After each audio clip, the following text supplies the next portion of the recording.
दुनिया बहुत तेजी से बदली है। 21वीं सदी में भारत बहुत तेजी से अंतर्राष्ट्रीय पटल पर आया है, उभरा है, और दुनिया भी मानती है कि अंतर्राष्ट्रीय पटल पर अगर एक उभरती हुई इकोनॉमी है तो वो भारत की इकोनॉमी है। अब इस पर G20 का ये जो मंच था, प्रधानमंत्री नरेंद्र मोदी ने जब बाली में इसका बीड़ा उठाया था, जो गेवल अपने हाथ में लिया था, तो वो जानते थे, वो उस समय जानते थे कि ये सही मौका है कि भारत को आप पूरे विश्व के सामने रखिए। न केवल हमारा इतिहास, सांस्कृतिक विरासत, हमारी संस्कृति, बल्कि टेक्नोलॉजी में हमने कितना विकास किया है। अब यही गेवल, यानी वो जो जज के हाथ में जो रहता है हथौड़ा नुमा गेवल, अब वही गेवल उन्होंने ब्राजील के राष्ट्रपति लूला डी सिल्वा के हाथ में सौंप दिया है। अगले अध्यक्ष ब्राजील है, लेकिन नवंबर तक यह अध्यक्षता भारत के ही हाथ है। तो प्रधानमंत्री ने एक सुझाव और दिया कि एक वर्चुअल समिट नवंबर के अंत में हो, ताकि समीक्षा की जा सके कि दिल्ली डिक्लेरेशन में कितनी बात आगे बढ़ी है। सुनिए क्या कहा प्रधानमंत्री ने। देता हूं और मैं उनको प्रेसिडेंसी का गेवल, योर हाइनेसेस, एक्सेलेंसीज, जैसा आप सब जानते हैं, भारत के पास नवंबर तक G20 प्रेसिडेंसी की भी जिम्मेदारी है। अभी 2.5 महीने बाकी हैं।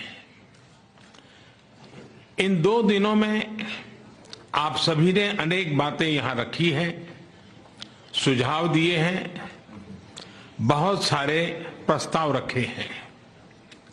हमारी ये जिम्मेदारी है कि जो सुझाव आए हैं उनको भी एक बार फिर देखा जाए कि उनकी प्रगति में गति कैसे लाई जा सकती है। मेरा प्रस्ताव है कि हम नवंबर के अंत में G20 का एक वर्चुअल सेशन और रखें। उस सेशन में हम इस समिट के दौरान तय विषयों की समीक्षा कर सकते हैं।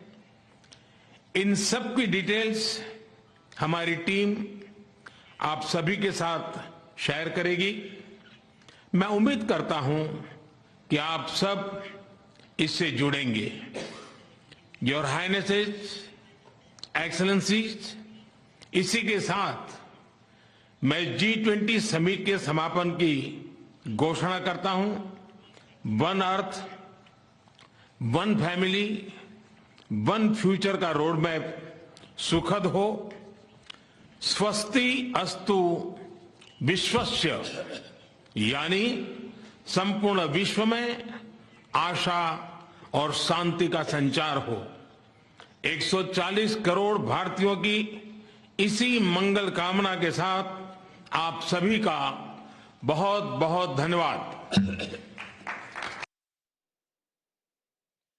स्वस्ति अस्तु विश्वस्य, ये कहा प्रधानमंत्री नरेंद्र मोदी ने विश्व शांति की कामना की। बड़ी खबर इस समय आ रही है, फ्रांस के राष्ट्रपति इमैनुअल मैक्रोन ने प्रधानमंत्री नरेंद्र मोदी की जमकर प्रशंसा की है। दिल्ली डिक्लेरेशन में 83 जो पैराग्राफ्स है, सभी 83 पर सभी सदस्यों की मंजूरी थी, हर शब्द पर मंजूरी थी, कोई फुटनोट नहीं था। उन्होंने ये कहा कि प्रयास G20 का यही है कि विश्व में शांति स्थापित हो। हालांकि उन्होंने यूक्रेन युद्ध का भी जिक्र किया और उन्होंने कहा कि प्रयास इस समय यह है कि रूस को अलग थलग किया जाए, और यह प्रयास उनका चलता भी रहेगा, ये इमैनुअल मैक्रोन ने कहा।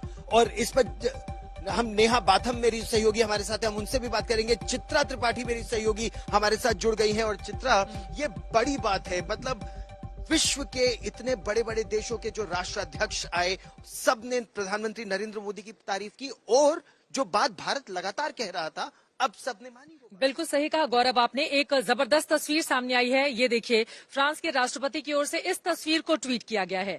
आप देखिए दोनों के बीच की केमिस्ट्री, ये हिंदुस्तान की ओर से ट्वीट नहीं किया गया है, ये फ्रांस के राष्ट्रपति ने हक करते हुए, गले मिलते हुए प्रधानमंत्री नरेंद्र मोदी के साथ तस्वीर ट्वीट की है। और इसके ऊपर सबसे ऊपर लिखा हुआ है वसुधैव कुटुंबकम, the world is one family, और फिर वो अपनी बातें कहते हुए नजर आ रहे हैं। तो इसके जरिए प्रधानमंत्री नरेंद्र मोदी का कद, अब सोचिए ये जो पर्सनल कनेक्ट है, गौरव आपने तो दुनिया के तमाम अलग अलग मुल्कों में जाकर कवरेज की है अंतर्राष्ट्रीय, हम सब ने देखा है कि हिंदुस्तान का कद दिन प्रतिदिन किस तरह से आगे बढ़ा है। लेकिन G20 के इतने बड़े आयोजन के जरिए जो बड़ी कामयाबी हमने हासिल की है, ये अपने आप में अभूतपूर्व है। इसकी शायद इसके पहले कल्पना भी नहीं की गई होगी कि 29 देशों को एक साथ साध कर हम इस तरह से आगे बढ़ेंगे। सबसे महत्वपूर्ण, आप यूक्रेन भी गए हुए थे जब वहां पर स्थिति खराब थी।